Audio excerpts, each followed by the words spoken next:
রাহুদেব নক্ষত্র পরিবর্তন করছে। রাহুদেব প্রবেশ করবে শনিদেবের নক্ষত্র উত্তরা ভাদ্রপদে 8ই জুলাই 2024 এবং এখানে 16ই মার্চ 2025 পর্যন্ত অবস্থান করবে। আর শনিদেব বর্তমানে বক্রী অবস্থায় রয়েছে দেবগুরু বৃহস্পতির নক্ষত্র পূর্বা ভাদ্রপদে নিজের রাশি কুম্ভ রাশিতে। রাহুদেবের এই পরিবর্তনের কী প্রভাব পড়বে কুম্ভ রাশির উপর, আজকে এই বিষয়ে বিশেষ আলোচনা করব। রাহু ও কেতু একটি রাশিতে 18 মাস পর্যন্ত অবস্থান করে, শনি 2.5 বছর এবং দেবগুরু বৃহস্পতি 1 বছর অবস্থান করে একটি রাশিতে। তাই এদের গোচর আমাদের মানব সমাজের উপর বিশেষভাবে প্রভাবিত করে। বর্তমান সময়ে যাদের রাহুর দশা কিংবা রাহুর অন্তর্দশা চলছে তাদের জন্য আজকের আলোচনা প্রচণ্ড গুরুত্বপূর্ণ হতে যাচ্ছে, এবং তার সাথে যাদের জন্মকুষ্ঠিতে শনির মহাদশা শনির অন্তর্দশা চলছে তাদের জন্য আজকের আলোচনা প্রচণ্ড গুরুত্বপূর্ণ হতে যাচ্ছে। আপনারা চন্দ্র রাশি অনুসারেই এই গোচরের ফলাফল দেখবেন। সমস্ত দর্শক বন্ধুদের জানাই নমস্কার, এবং সমস্ত নতুন দর্শকের কাছে আমার বিশেষ অনুরোধ, এই চ্যানেলটি অবশ্যই সাবস্ক্রাইব করবেন। এই চ্যানেলের সঙ্গে থাকুন, আপনারা জ্যোতিষীয় সম্পর্কিত অনেক তথ্য জানতে পারবেন এবং নিজের কুষ্টি নিজে দেখাও শিখতে পারবেন। ভিডিওটি কেটে কেটে দেখবেন না, সম্পূর্ণ দেখার চেষ্টা করেন, তাহলে বুঝতে পারবেন যে আমি কি বলতে চাচ্ছি। গ্রহের গোচর সম্পূর্ণভাবে নির্ভর করে জাতক জাতিকার জন্মকুষ্ঠির গ্রহের দশা এবং গ্রহের অবস্থানের উপর। আমরা যে ফল প্রকাশ করছি এটা আমাদের একটা প্রচেষ্টা মাত্র, এটা সম্পূর্ণভাবে নির্ভর করবে জন্মকুষ্ঠির উপর। 30শে অক্টোবর 2023 রাহুদেব রাশি পরিবর্তন করে প্রবেশ করেছিল মীন রাশিতে, আর 8ই জুলাই 2024 সকাল 7টা 30 মিনিটে রাহু প্রবেশ করবে শনিদেবের নক্ষত্র উত্তরা ভাদ্রপদে। এর আগে রাহু ছিল কিন্তু রেবতী নক্ষত্র, যেটা বুধের নক্ষত্র। এবার এই 8ই জুলাই শনিদেবের নক্ষত্রে প্রবেশ করবে উত্তরা ভাদ্রপদে। এই সময় আবার শনিদেব দেবগুরু বৃহস্পতির নক্ষত্র পূর্বা ভাদ্রপদের দ্বিতীয় চরণে বক্রী অবস্থায় রয়েছে। রাহু কেতু সর্বদা বক্রচল চালে, মানে উল্টো চাল। শনির সমান ফল দেয় এই রাহু। শনিদেবকে কালপুরুষের বিষাদ বলে, আর পাপগ্রহের শ্রেণীতে রাহু হচ্ছে সবার উপরে। যার রাহু ভালো এই যুগে, তো তার সবই ভালো। রাহু গোচর করছে শনিদেবের নক্ষত্রে, তাই সবার প্রথম শনিদেবকে কিন্তু প্রভাবিত করবে। এ সময় শনিদেব জন্মকুষ্ঠিতে যে অবস্থায় রয়েছে সেই অবস্থায় কিন্তু শনিও প্রভাবিত করবে। তবে প্রত্যেকটি গ্রহর কিন্তু মূল স্বভাব থাকে, যে নক্ষত্রে গোচর করুক না কেন। তো রাহুর মূল স্বভাব হচ্ছে কি ভ্রম তৈরি করা। তো এই সময়কালে যথেষ্ট কিন্তু মনের মধ্যে ভ্রম তৈরি হবে। রাহু এমন একটি গ্রহ যে কাউকে ফকির থেকে রাজাও করে দেয়, আবার রাজা থেকে ফকিরও করে দেয়। তো আজকের এই আলোচনাটা শুধু রাহু কেন্দ্রিক হবে না, এই আলোচনাটা দেবগুরু বৃহস্পতি, কেতু এবং শনিকে নিয়েও করতে হবে, কারণ এই 4টি গ্রহ সবথেকে বেশি সময় ধরে একটি রাশির উপর অবস্থান করছে। কুম্ভ রাশির ক্ষেত্রে রাশির অধিপতি শনিদেব রাশির উপর অবস্থান করছে পূর্বা ভাদ্রপদ নক্ষত্র দেবগুরুর নক্ষত্রে। রাশির দ্বিতীয় ঘর যেটা মীন রাশি, এখানে রাহু অবস্থান করছে শনিদেবের নক্ষত্র উত্তরা ভাদ্রপদে। রাশির চতুর্থ ঘর যেটা বিষ রাশি, স্থির রাশি, ভূমিতত্ত্ব রাশি, এই রাশিতে দেবগুরু বৃহস্পতি অবস্থান করছে রোহিণী নক্ষত্রে চন্দ্রদেবের নক্ষত্রে। আর রাশির অষ্টম ঘর যেটা হচ্ছে কন্যা রাশি, এখানে কেতু অবস্থান করছে হস্তা নক্ষত্র, যেটা চন্দ্রদেবের নক্ষত্র। শনিদেবের নক্ষত্র উত্তরা ভাদ্রপদ। এবারে এই উত্তরা ভাদ্রপদ সম্বন্ধে, নক্ষত্র সম্বন্ধে আপনাদের কিছু জানাই। মীন রাশিতে এই উত্তরা ভাদ্রপদ 3.20 ডিগ্রি থেকে 16.40 ডিগ্রি পর্যন্ত হয়। এই উত্তরা ভাদ্রপদ হচ্ছে শনিদেবের নক্ষত্র এবং খুব ভালো নক্ষত্র এবং খুব পবিত্র নক্ষত্র। এই নক্ষত্রকে বলা হয় সমৃদ্ধির বর্ষণ।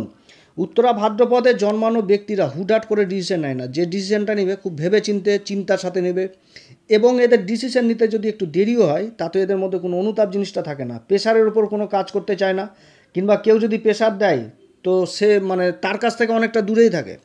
এরা এতটা প্রসিদ্ধ হয় এবং নামী লোক হয় সমাজে, যে এদের সমাজ কিন্তু এদেরকে মনে রাখে, এবং এরা যে বংশে জন্ম নেয় সেই বংশের লোকেরাও এদের মনে রাখে, কারণ এদের মধ্যে পরিচালনা করার ক্ষমতাটা খুব বেশি থাকে, এবং এদের অ্যাডভাইস শুনে যারা চলে তারা জীবনে খুব ভালো জায়গাতেই পৌঁছায়। প্রত্যেকটি নক্ষত্রের মতন এই নক্ষত্রেরও 4টি চরণ রয়েছে, এবং 4টি চরণ মীন রাশির মধ্যে পড়ছে, এবং এটা নক্ষত্রের মণ্ডলের হচ্ছে 26তম নক্ষত্র। এরা সম্পর্ক জিনিসটাকে খুব গুরুত্ব দেয়। কারোর সাথে যদি বন্ধুত্ব করে, বন্ধুত্ব কীভাবে নিভাতে হবে সেটাও জানে। যদি কারোর সাথে শত্রুতা করে, শত্রুতাও কীভাবে নিভাতে হবে সেটাও জানে। এই নক্ষত্রের অধিপতি দেবতা হচ্ছে আহির বুধিয়া, পৃথিবীর নিচে বসে থাকা একটি সাপ। এই দেবতার কোমরের নিচের অংশ হচ্ছে সাপের মতন এবং উপরের অংশটি হচ্ছে দেবতার মতন। শ্রীহরি বিষ্ণু যখন সমুদ্রে শয়ন করে তখন কি শেষ নাগের উপর তো শয়নটা করে। তো আহিরবুদিয়াকে শেষ নাগের সাথে তুলনা করা হয়েছে। দয়ালু, পরোপকারী এবং বুদ্ধিমান দেবতা হিসাবে মানা হয়। এই নক্ষত্রের স্বামী শনিদেবকে এইখানেতে প্রচণ্ড ঊর্জাশালী হিসাবে দেখানো হয়েছে, আর শনিদেব এই ঊর্জাটা সঠিক দিকেই নিক্ষেপ করে। এই নক্ষত্রের জাতক জাতিকারা প্রচণ্ড ব্যালেন্স প্রকৃতির হয়। বিপরীত থেকে বিপরীত পরিস্থিতিতেও এরা যথেষ্ট নিজেকে কন্ট্রোলে রাখে। এরা প্রচণ্ড সংযমী হয় এবং অনুশাসন জিনিসটাকে খুব মেনে চলে, আবার সংবেদনশীল হয় এবং ইমোশনালও হয়ে পড়ে এই নক্ষত্রের জাতক জাতিকারা।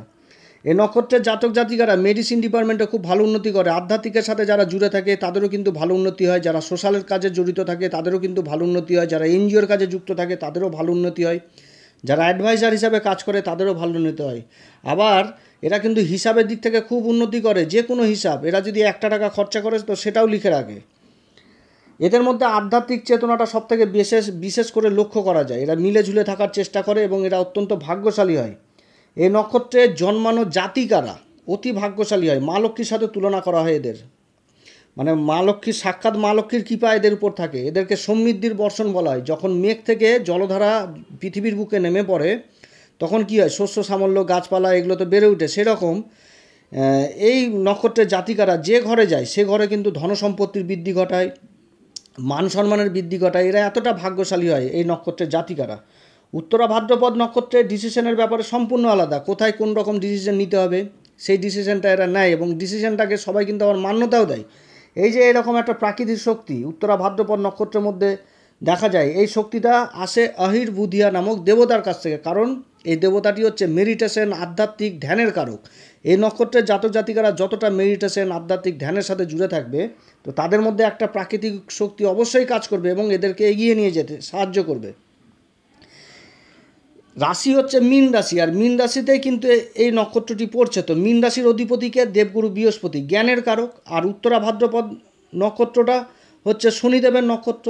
শনিদেব কি কর্মের কারক, তাহলে জ্ঞান আর কর্মের সমন্বয় ঘটেছে। তো যে এনার্জিটা তৈরি হচ্ছে তার পজিটিভ এনার্জি এই নক্ষত্র জাতক জাতিকাদের এগিয়ে নিয়ে যায়। আর শনিদেব কি ধীরে ধীরে চলা গ্রহ।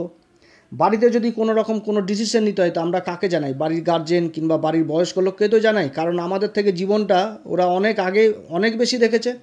তো এই যে ডিসিশন নেওয়ার ক্ষমতাটা, এই ক্ষমতাটা মানে এই নক্ষত্রের জাতক জাতিকাদের ক্ষেত্রে দেখা যায়। এবং এই যে ঊর্জাটা, এই ঊর্জাটা কিন্তু শনিদেবই প্রদান করে।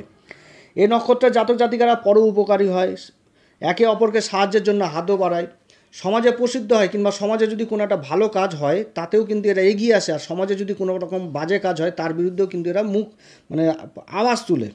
উত্তরা ভাদ্রপদ নক্ষত্র যেখানেই যায় সেখানেই মান সম্মান পদ প্রতিষ্ঠা এগুলো লাভ করে। কারণ এই নক্ষত্রটি অ্যাকচুয়ালি হচ্ছে বিকাশ এবং সমৃদ্ধির লক্ষণের নক্ষত্র। তো এই হচ্ছে উত্তরা ভাদ্রপদ নক্ষত্র। এবার এই নক্ষত্রে রাহু গোচর করছে কুম্ভ রাশিতে, তো কী ফল দিবে এই বিষয়ে এবার আলোচনা করব। কুম্ভ রাশির ক্ষেত্রে রাহু হচ্ছে কারক গ্রহ। কুম্ভ রাশির ক্ষেত্রে রাহু যদি সঠিক ঘরে অবস্থান করে আর ডিগ্রি যদি 12 থেকে 18-র মধ্যে হয়ে যায় তাহলে কিন্তু এই রাহু যথেষ্ট ভালো ফল দেয়। আমি এর আগের ভিডিওতে বলেছিলাম যে সারা বছর দেবগুরুর বৃহস্পতির দৃষ্টি পড়ছে কর্মের ঘরে। শনিদেব রাশির উপর বসে রয়েছে, কুম্ভ রাশির 7.5 দ্বিতীয় চরণ চলছে, মানসিক অশান্তি এগুলো তো থাকবেই। কিন্তু তার মধ্যে সবথেকে ভালো জিনিসটা হচ্ছে কর্মের ঘরে দেবগুরুর দৃষ্টি সারা বছর পড়ার দরুন যত রকম সমস্যা তৈরি হবে সব সমস্যা দেবগুরু দেখে নেবে এবং নতুন কর্ম লাভ করাবে এই সময়, এই যে পরিবর্তনগুলো হচ্ছে। তো দেবগুরু বৃহস্পতি নক্ষত্র পরিবর্তন করেছে, প্রবেশ করেছে রোহিণী নক্ষত্রে, তার সাথে শনিদেব বক্রী হয়েছে। তাও আবার দেবগুরু বৃহস্পতির নক্ষত্র পূর্বা ভাদ্রপদে অক্টোবরের 3 তারিখ পর্যন্ত থাকছে এবং 8ই জুলাই রাহু নক্ষত্র পরিবর্তন করছে, প্রবেশ করছে শনিদেবের নক্ষত্র উত্তরা ভাদ্রপদে।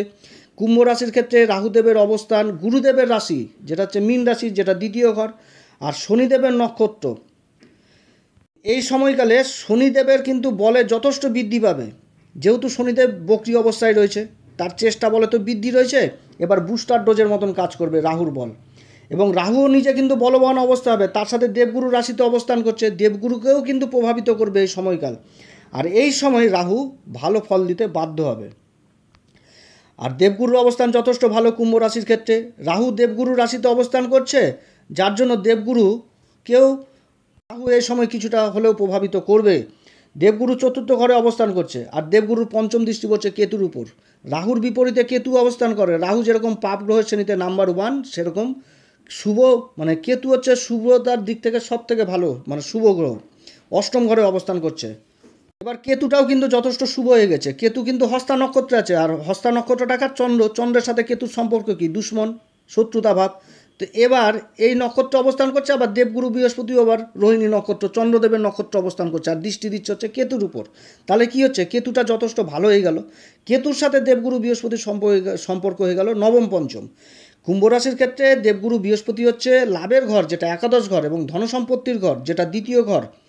এই দুই ঘরের হচ্ছে অধিপতি হয়ে অবস্থান করছে সুখের ঘরে। আর রাশির অধিপতি শনিদেব রাশিতেই অবস্থান করছে, তাও আবার দেবগুরুর নক্ষত্রে। তো এই সময়কালে কুম্ভ রাশির ক্ষেত্রে সুখ যথেষ্ট বৃদ্ধি হবে। রাহুর দৃষ্টি পড়ছে ষষ্ঠ ঘরে। এই সময়কালে কম্পিটিশনে এগিয়ে থাকবে কুম্ভ রাশির জাতক জাতিকারা, ব্যবসা বাণিজ্যের ক্ষেত্রে কম্পিটিশনে এগিয়ে থাকবে। এবং এই সময়কালে ব্যবসা বাণিজ্যের জন্য যদি লোনেরও চেষ্টা করে তাহলে আকস্মিকভাবে লোন পাবে, কারণ কেতু আবার অষ্টম ঘরে বসে রয়েছে। অষ্টম ঘরটা কি আকস্মিক ঘর। রাহুর দৃষ্টি পড়ছে অষ্টম ঘরে এবং কর্মের ঘরে। আর কর্মের ঘরটা হচ্ছে কি দশম ঘর, বৃশ্চিক রাশি। আবার এই রাশিতে দেবগুরু বৃহস্পতির সপ্তম দৃষ্টি পড়ছে, রাশির অধিপতির আবার দশম দৃষ্টি পড়ছে। তাহলে কি হচ্ছে, কর্মের ঘরটা সম্পূর্ণভাবে অ্যাক্টিভ হয়ে গেছে।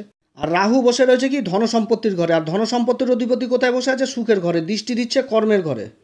অর্থাৎ এই সময়কালে জাতক যথেষ্ট কর্ম করবে এবং যথেষ্ট সেভিংস জিনিসটা করতে পারবে। তবে রাহু দ্বিতীয় ঘরে যেহেতু অবস্থান করছে, এই সময়কালে কিন্তু বুধেরও অবস্থান দেখতে হবে। যদি বুধ আর দেবগুরু ভালো জায়গায় অবস্থান করে জন্মকুষ্ঠিতে, তাহলে রাহুর গোচর যথেষ্ট লাভবান করবে কুম্ভ রাশিতে। কারণ রাহু ধনসম্পত্তির ঘর বসে রয়েছে আর বাণীর ঘরে বসে রয়েছে। ধনসম্পত্তির আর বাণীর ঘর তো এই দ্বিতীয় ঘর। তাহলে ধনসম্পত্তির কারক যেরকম দেবগুরু বৃহস্পতি, সেরকম বাণীর কারকও বুধ। তো বুধও কিন্তু আবার কুম্ভ রাশির ক্ষেত্রে কারক গ্রহ। কর্মের ঘরে রাহুর দৃষ্টি পড়ছে, ধনসম্পত্তির ঘরে বসা রাহু, তার সাথে দেবগুরুর অবস্থান যথেষ্ট ভালো কুম্ভ রাশির ক্ষেত্রে। তো এই সময়কালে কর্মলাভের 100% সম্ভাবনা রয়েছে। যারা কর্মহীন, যাদের কর্ম চলে গেছে সাড়ে সাতির পিরিয়ডে, তাদের কর্মলাভের বিশেষ সম্ভাবনা থাকছে এই সময়। কারণ গ্রহের পজিশন এমনই তৈরি হয়েছে। এবং এই দুটি নক্ষত্র, উত্তরা ভাদ্রপদ এবং পূর্বা ভাদ্রপদ, এই দুটি নক্ষত্র হচ্ছে সবথেকে শুভ নক্ষত্র। আর এই শুভ নক্ষত্রে রাহু এবং রাশির অধিপতি শনিদেব বর্তমান অবস্থায় যে গোচর, তো এই সময়কালে যথেষ্ট ভালো ফল এই শনি আর রাহু দিতে বাধ্য। তারপরে দেবগুরু বৃহস্পতির সাথে রাহুর সম্পর্ক হয়েছে কি লাভের। মীন রাশিতে বসে রয়েছে, নিজের রাশিতে বসে রয়েছে রাহু, আর তার সাথে লাভের সম্পর্ক হয়েছে। আর শনির সাথে দেবগুরু বৃহস্পতি কেন্দ্রের সম্পর্ক হয়ে গেছে। আবার দেবগুরুর দৃষ্টি পড়ছে দ্বাদশ ঘর, যেটা মকর রাশি। আবার কেতুরও দৃষ্টি পড়ছে এই দ্বাদশ ঘরে। অর্থাৎ এই সময়কালে বিদেশ সংক্রান্ত কার্যকলাপ যথেষ্ট বাড়বে। এই সময়কালে যারা প্রশাসন লেভেলে গোয়েন্দা বিভাগে কর্মরত রয়েছেন, তাদের বিশেষ উন্নতি রয়েছে। নতুন নতুন সমস্যার সমাধান করবে। যারা বিদেশে কর্মরত রয়েছেন, যারা বিদেশে কর্মে যাওয়ার জন্য চেষ্টা করছেন, কিংবা যারা বিদেশেই কাজকর্ম করে ওখানেই থেকে গেছেন, তাদের জন্য যথেষ্ট ভালো। আবার যারা ইম্পোর্ট এক্সপোর্টের ব্যবসার সাথে জড়িত, তাদের জন্য এই সময়কাল যথেষ্ট ভালো। আবার যারা সুখের জিনিসের ব্যবসার সাথে জড়িত, যেমন লাক্সারি গাড়ি কিংবা বড় বড় ফ্ল্যাটের ব্যবসার সাথে যারা জড়িত, তাদের ব্যবসা যথেষ্ট ভালো চলবে। যারা ইলেকট্রনিক্সের ব্যবসার সাথে জড়িত, যারা কম্পিউটারের ব্যবসার সাথে জড়িত, তাদের ব্যবসা যথেষ্ট ভালো চলবে। রাশির উপর শনিদেব বক্রি হয়েছে আর দেবগুরু বৃহস্পতির নক্ষত্রে। এই সময় শনিদেব মকর রাশিরও ফল দেবে, যেটা দ্বাদশ ঘর। আর রাহু শনিদেবের নক্ষত্র অবস্থান করছে দ্বিতীয় ঘরে। এই সময়কালে যত রকম বাধা বিঘ্ন উপস্থিত হোক কুম্ভ রাশির জীবনে, সমস্ত বাধা বিঘ্ন সমাধান হবে। তবে এই দুটি কিন্তু পাপ গ্রহ, অতএব এদের পাপ প্রভাব কিছুটা হলেও কিন্তু থাকবে। যেমন রাহুর উপর রাহু বসেছে দ্বিতীয় ঘরে, আর শনি বসেছে নিজের রাশির উপরে। তো এই সময় মুখের বাণীর উপর যথেষ্ট খেয়াল রাখবেন, না তো আত্মীয় স্বজনদের সাথে সম্পর্কের কিন্তু মানে খারাপ হবে। অতএব নিজের মুখের বাণীর উপর যথেষ্ট কন্ট্রোল রাখবেন। এই সময় যারা খনিজাত দ্রব্যের ব্যবসা করছেন, যারা খাদানের কাজে যুক্ত রয়েছেন, কয়লার ব্যবসার সাথে যুক্ত রয়েছেন, অটোমোবাইলের কাজে যুক্ত রয়েছেন, যারা কলকারখানার কাজে যুক্ত রয়েছেন, যারা রাস্তাঘাটের কাজের সাথে যুক্ত রয়েছেন, যারা বড় বড় বিল্ডিংয়ের কাজে যুক্ত রয়েছেন, এই সমস্ত কাজে যথেষ্ট উন্নতি রয়েছে।